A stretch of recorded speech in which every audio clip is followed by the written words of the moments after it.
Assalamualaikum, halo teman-teman, kembali lagi bersama Kak Sri Official. Nah, di cerita kali ini Kak Sri akan menceritakan sebuah dongeng yang berjudul Elara dan Naga Penjaga Hutan.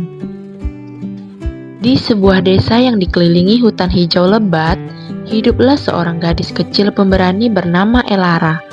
Sejak kecil, ia sudah dikenal karena rasa ingin tahu dan keberaniannya yang luar biasa. Suatu hari, Elara mendengar cerita dari kakeknya tentang sebuah mata air ajaib yang terletak di jantung hutan seribu gema. Konon, airnya dapat menyembuhkan segala penyakit dan membuat bunga-bunga di hutan mekar sepanjang tahun.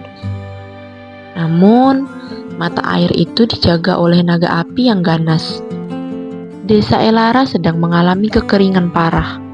Tanaman layu dan sumber air pun mengering. Elara tahu ia harus melakukan sesuatu.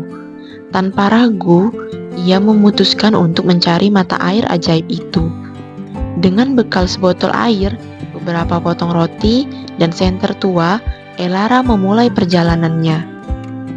Langkah pertama Elara membawanya ke sungai batu licin. Air sungai mengalir deras, dan batu-batu besar di tengahnya sangat licin. Elara hampir tergelincir beberapa kali, tetapi ia berpegangan pada akar-akar pohon yang menjulur. Ia melompat dari satu batu ke batu lainnya dengan hati-hati, hingga akhirnya ia berhasil menyeberang. "Fiu, itu tantangan pertama," bisik Elara pada dirinya sendiri. Setelah melewati sungai, Elara harus melintasi ladang jamur bercahaya. Jamur-jamur ini tampak indah, memancarkan cahaya biru dan ungu yang memukau. Namun, Elara teringat pesan kakeknya. "Jangan pernah menginjak jamur bercahaya, mereka akan membuatmu pusing dan kehilangan arah." Elara berjalan pelan, melompat-lompat menghindari jamur-jamur tersebut. Ia harus sangat fokus dan memperhatikan setiap langkahnya, karena satu kesalahan saja bisa membuatnya tersesat di ladang jamur yang luas itu. Tiba-tiba, jalan di depannya terhalang oleh danau cermin ajaib. Permukaan danau itu begitu tenang hingga memantulkan langit dan pepohonan dengan sempurna, seolah-olah Elara melihat ke bawah jurang tak berdasar. Di seberang danau, Elara melihat sebuah jembatan kayu tua yang tampak rapuh. Ia memutuskan untuk melewatinya. Saat ia menginjakkan kaki di jembatan, sebuah suara misterius menggema. "Untuk melewati jembatan ini, jawablah teka-teki. Aku punya mata tapi tak bisa melihat. Aku punya banyak gigi tapi tak bisa makan. Siapakah aku?" Elara berpikir keras.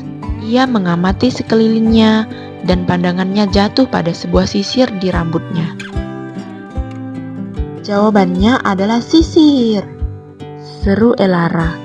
Suara itu menghilang dan jembatan terasa lebih kokoh. Dengan hati-hati, Elara menyeberangi jembatan yang kini kokoh dan aman. Setelah melewati danau cermin, Elara menemukan sebuah gua gelap. "Ini pasti jalan menuju mata air ajaib," pikirnya. Elara menyalakan senter tuanya dan masuk. Di dalam gua, jalanan berliku dan banyak sekali kelelawar yang berterbangan. Elara tetap berjalan perlahan, menjaga senternya tetap menyala, hingga ia melihat cahaya di ujung gua. Cahaya itu berasal dari sebuah air terjun kecil yang mengalir ke sebuah kolam yang airnya berkilauan. Di kolam, seekor naga api yang besar dan agung sedang tertidur lelap. Napasnya mengeluarkan asap tipis yang beraroma kayu bakar. Elara mendekat dengan sangat hati-hati. Jantungnya berdebar kencang. Ia tidak ingin mengganggu naga itu. Dengan keberanian yang tersisa, Elara mengisi botolnya dengan air mata air ajaib. Tepat saat botolnya penuh, naga itu membuka matanya yang besar dan kuning. Elara terpaku. Naga itu tidak terlihat ganas sama sekali, malah sebaliknya. Matanya memancarkan kesedihan. "Kenapa kau mengambil airku, gadis kecil?" tanya naga itu dengan suara yang lembut. Elara menceritakan tentang desa yang dilanda kekeringan. Naga itu mengangguk mengerti. "Aku menjaga mata air ini dari orang-orang serakah. Aku bukan naga yang jahat. Aku hanya penjaga," jelas naga itu. "Namaku Ignis. Bawalah air ini, Elara. Desa kalian membutuhkannya." Elara terharu. Ia berterima kasih kepada Ignis dan berjanji akan menceritakan kebaikan naga itu kepada seluruh penduduk desa.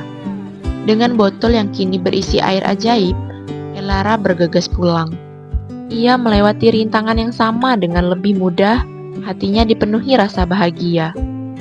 Ketika Elara tiba di desanya, ia langsung menyiramkan air dari botolnya ke sumur yang kering.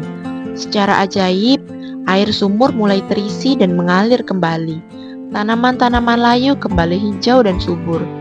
Desa Elara kembali hidup, berkat keberanian dan kebaikan hati seorang gadis kecil bernama Elara. Sejak saat itu, Ignis si naga menjadi sahabat Elara dan hutan seribu gema menjadi tempat yang penuh kedamaian, bukan lagi tempat yang menakutkan. Terima kasih sudah mendengarkan cerita dari Kak Astri Official. Sampai jumpa di video selanjutnya. Dadah!